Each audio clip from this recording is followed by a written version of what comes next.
प्रदेश की चुनाव समिति ने अपनी मीटिंग कर ली है और अब केंद्रीय चुनाव पार्लियामेंट्री बोर्ड उनको ये सूची जाएगी और मुझे लगता है 28 को या 29 को एक सूची भारतीय जनता पार्टी की जरूर आ जाएगी। निश्चित रूप से भारतीय जनता पार्टी की क्लियर मेजॉरिटी इस बार आने वाली। कंगना रनावत की किसी बात का जवाब मैं नहीं दे सकता, ना मेरी कंगना रनावत से बात हुई है और ना कोई पार्टी का कोई अधिकृत ये बयान है। यूपीएस का बहुत बड़ा लाभ कर्मचारियों को, रिटायर्ड कर्मचारियों को होगा।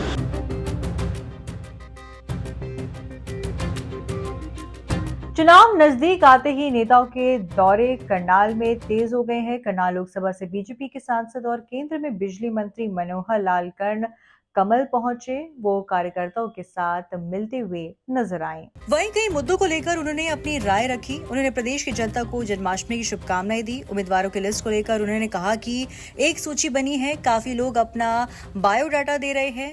जल्द केंद्रीय पार्लियामेंट्री बोर्ड की मीटिंग होगी और 28 या 29 अगस्त को आ जाएगी पहली लिस्ट। सीएम सैनी की तरफ से दुष्यंत चौटाला को हुड्डा के मामले में दी गई सलाह पर बोले मनोहर लाल ने कहा कि ये लोकतंत्र है, ये तो वो जाने जिसकी राजनीति खराब हो रही है या जिसने राजनीति खराब करनी है। हम सावधान रहने के लिए सबको कहते हैं, सावधानी हटी दुर्घटना घटी। उनसे पूछा कि क्या बहुमत नहीं आया तो किसके साथ जाएंगे, तो मनोहर लाल बोले अगर मगर का मैं जवाब नहीं देता। निश्चित तौर पर बीजेपी की सरकार तीसरी बार आ रही है। कंगना रनौत के मामले मनोहर लाल ने पल्ला झाड़ा और कहा कि कंगना की किसी बात का जवाब मैं नहीं दे सकता, ना मेरी कंगना से बात हुई है, ना ये पार्टी का अधिकृत बयान है। कंगना ने क्या बयान दिया, ठीक दिया, गलत दिया, ये वो जाने, पार्टी उनसे बात करेगी। वहीं यूपीएस पर बोले कि कर्मचारियों को काफी फायदा होगा, रिटायर्ड कर्मचारियों को काफी फायदा होगा। 25 साल की नौकरी के बाद कर्मचारी को जितनी पेंशन मिलती थी उतनी अब भी मिलेगी। न्यूनतम पेंशन 10,000 रुपए पेंशन हर कर्मचारी को मिलेगी। अब कोई कर्मचारी ये नहीं कह सकता मुझे पेंशन कम मिली है।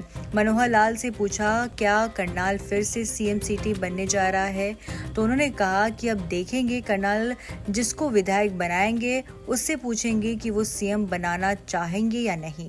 तो हमारी प्रदेश की इकाई समर्थन कर रही है और कैंडिडेट्स की जितनी भी एक सूची बनी है, बहुत लोग अप्रोच कर रहे हैं, बहुत लोग अपना बायोडाटा भी दे रहे हैं और हज़ारों की संख्या में जो भी ऐसे लोग आए हैं उनका विश्लेषण जिलानुसार करके प्रदेश की चुनाव समिति ने अपनी मीटिंग कर ली है और अब केंद्रीय चुनाव पार्लियामेंट्री बोर्ड उनको ये सूची जाएगी और मुझे लगता है 28 को या 29 को एक सूची भारतीय जनता पार्टी की जरूर आ जाएगी। देखिए, ये लोकतंत्र है, कौन किसकी राजनीति खराब करेगा ये तो जिसने खराब करना है ये वो जाने या जिसकी खराब होनी है वो जाने।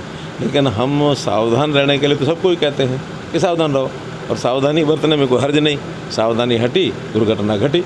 ऐसा अगर मगर के प्रश्नों का उत्तर मैं दिया नहीं करता। निश्चित रूप से भारतीय जनता पार्टी की क्लियर मेजॉरिटी इस बार आने वाली है। एक आखिरी सवाल सर, कंगना रनावत का एक बयान आया है कि किसान आंदोलन में रेप हुए, मर्डर हुए और अगर देखिए कंगना रनावत की किसी बात का जवाब मैं नहीं दे सकता, ना मेरी कंगना रनावत से बात हुई है और ना कोई पार्टी का कोई अधिकृत ये बयान है। उन्होंने बयान दिया है, क्या दिया, ठीक दिया, गलत दिया, ये उनको पता है, वो पता है ज़्यादा अच्छा।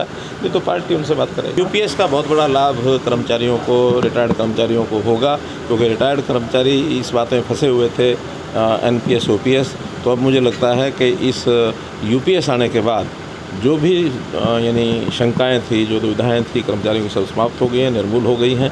25 वर्ष की सर्विस के बाद कर्मचारियों को जितनी पेंशन पहले मिलती थी वो अभी भी मिलेगी।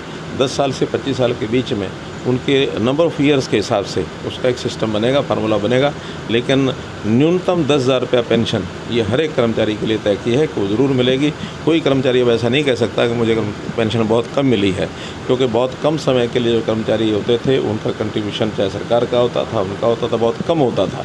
इसलिए वो परेशानी भी दूर हो गई है कि चाहे कम से कम भी सर्विस किसी की है 10,000 रुपया पेंशन जरूर। क्या करनाल फिर से सीएम सिटी बनने जा रहा है? अब करनाल विधायक जिसको बनाएंगे उस विधायक से पूछेंगे वो सीएम बनते हैं कि नहीं बनते। बहरहाल हरियाणा में चुनाव नजदीक है। सभी पार्टियां अपनी अपनी जीत की ताल ठोक रही है और एक दूसरे पर आरोप लगा रहे हैं। नेताओं की आगे भी बयानबाजी जारी रहेगी।